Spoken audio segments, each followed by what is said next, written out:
Assalamualaikum warahmatullahi wabarakatuh. Shalom, Om Swastiastu, Namo Buddhaya, Salam Kebajikan. Perkenalkan, nama saya Melia Venetia Pasaribu dengan NIM 240 1112968, jurusan Hubungan Internasional, Fakultas Ilmu Sosial dan Ilmu Politik, Universitas Riau. Adanya video ini yaitu bertujuan untuk memenuhi tugas dari mata kuliah pengantar ilmu sosiologi dengan dosen pengampu Bapak Dr. Ahmad Hidir, MSI.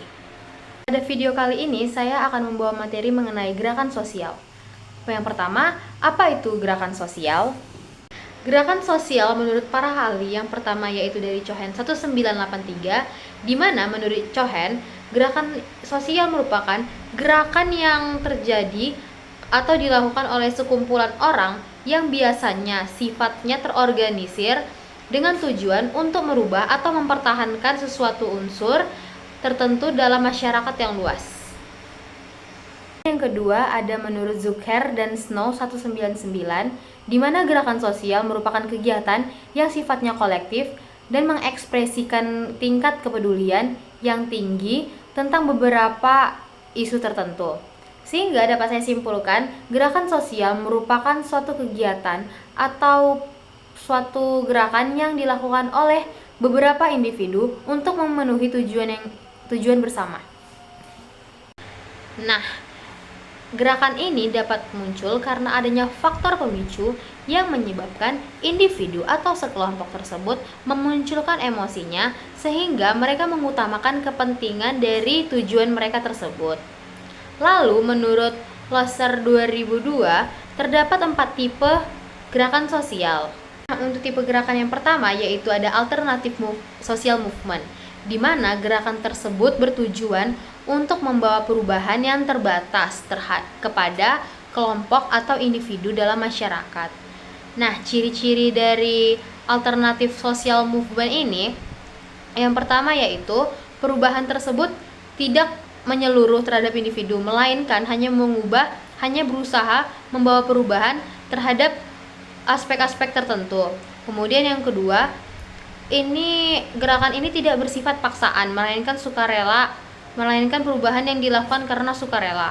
Kemudian yang ketiga, gerakan ini biasanya menargetkan kelompok atau individu daripada keseluruhan masyarakat tersebut. Sebagai contoh yaitu sosialisasi narkoba terhadap anak-anak SMA yang masih di bawah umur, yaitu bertujuan untuk mengajak mereka menghindari penggunaan obat-obatan yang sudah jelas akan merusak hidup mereka. Kemudian tipe kedua yaitu redemptive social movement. Jika tadi alternatif social movement itu berusaha merubah bagian-bagian tertentu yang ada pada individu, berbanding terbalik dengan redemptive social movement. Redemptive social movement ini bertujuan untuk merubah keseluruhan dari individu seperti moral, kemudian keyakinan dan nilai-nilai yang dianut oleh individu tersebut. Ciri-cirinya, redemptive social movement ini fokus untuk merubah keseluruhan dari individu tersebut, bukan hanya perubahan-perubahan kecil saja. Kemudian yang kedua, gerakan redemptive social movement ini tidak membawa pengaruh atau dampak yang besar kepada struktur sosial masyarakat.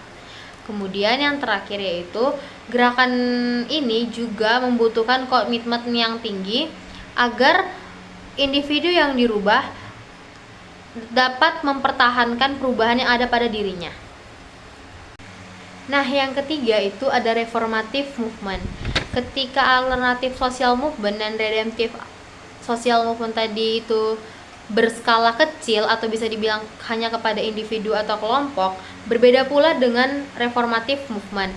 Reformative movement ini skalanya kepada masyarakat luas, di mana mereka berusaha membawa perubahan terhadap masyarakat, akan tetapi hanya berusaha memperbaiki bagian tertentu yang ada pada sistem tanpa mengubah keseluruhan yang ada pada aturan sebelumnya. Sebagai contoh yaitu pada tahun 1960 di Amerika Serikat adanya gerakan yang memperjuangkan kesetaraan hak-hak antara orang yang berkulit putih dan berkulit hitam, tetapi tidak adanya niat untuk merubah kepemerintahannya. Yang terakhir ada revolutionary movement. Revolutionary movement ini berbanding terbalik dengan reformative movement. Ketika reformative movement ini hanya berusaha untuk memperbaiki yang ada sebelumnya, revolutionary movement ini berusaha mengganti keseluruhan dari tatanan sosial yang sudah ada sebelumnya menjadi tatanan sosial yang terbaru. Biasanya yang diubah itu lebih cenderung ke arah kepemerintahan, ekonomi, dan lain-lain.